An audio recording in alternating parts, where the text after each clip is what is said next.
What is up, guys? So Bulma has been known for a lot of things, one being her fashion sense and another one is her amazing hairstyles, to the point where people have actually created tier lists just on her hairstyle alone. This one's actually nice, so I'll give that an A. I like this one more because of the little wild side on the left. This is cultural appropriation, so that's definitely D. Bulma should never have an afro. It's kind of offensive.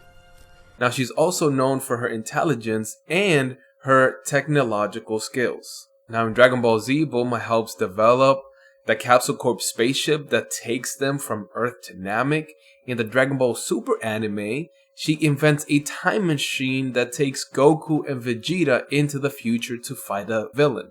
And in Dragon Ball, she is the one that develops the Dragon Ball radar that helps them all find all of the Dragon Balls. Now, you would be surprised to know that before all of this, Bulma was introduced to us as the serpent in the garden, the one who would tempt our innocent hero into leaving his sheltered life and leave with her into a world unknown.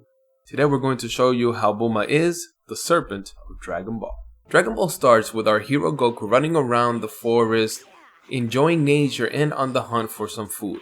While he is headed home, he is hit by Bulma, who is on the hunt for the Dragon Balls.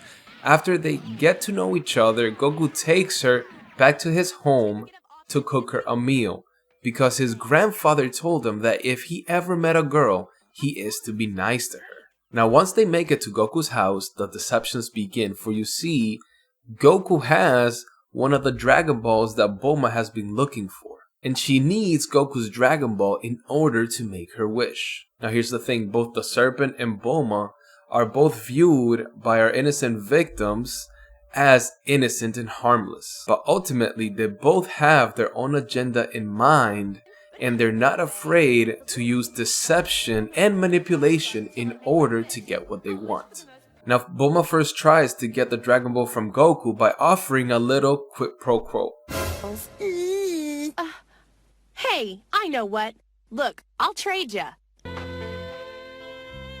You let me have your Dragon Ball, and I'll let you have a little peek. What do I care about seeing your dirty old fanny? It is not dirty, you rude little boy!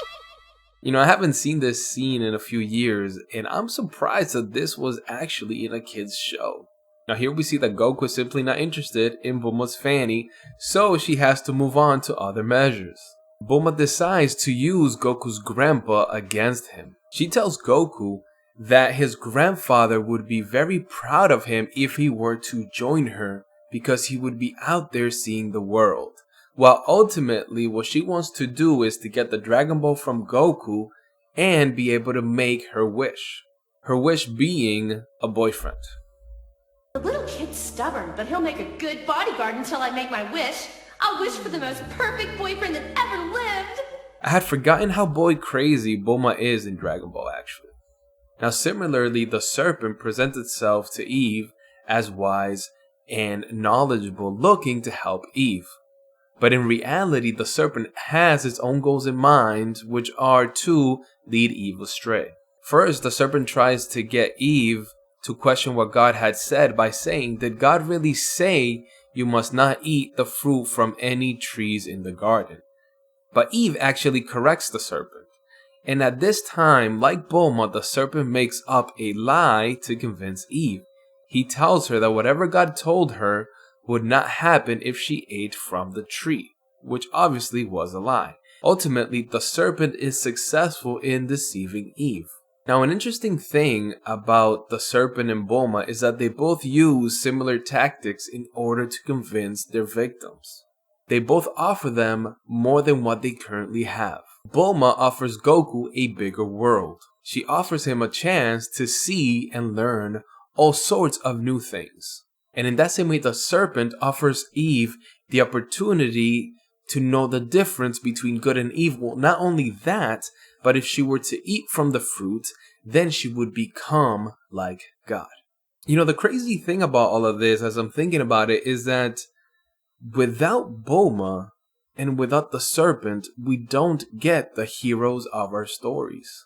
Without Bulma deceiving Goku, we don't get the Goku that we know and love, right? Probably without Bulma, what we get is a Goku that is left in the forest, training and spending his life in isolation. In that same regard, without the serpent deceiving Eve, we never get Jesus the Messiah. Now, I want to be clear here. Jesus has always existed and he has always been part of the Godhead. But without original sin, without the serpent deceiving Eve, there is no need for Jesus the Messiah. There is no need for Christ to become like man, live a perfect life, and die for our sins. Alright guys, well there you have it. These are the reasons why I believe that Bulma is introduced to us in Dragon Ball as the serpent in the garden. I hope that you guys enjoyed this. I hope that it was helpful. Let me know in the comments what you think. And as always, I just want to remind you that we must persevere.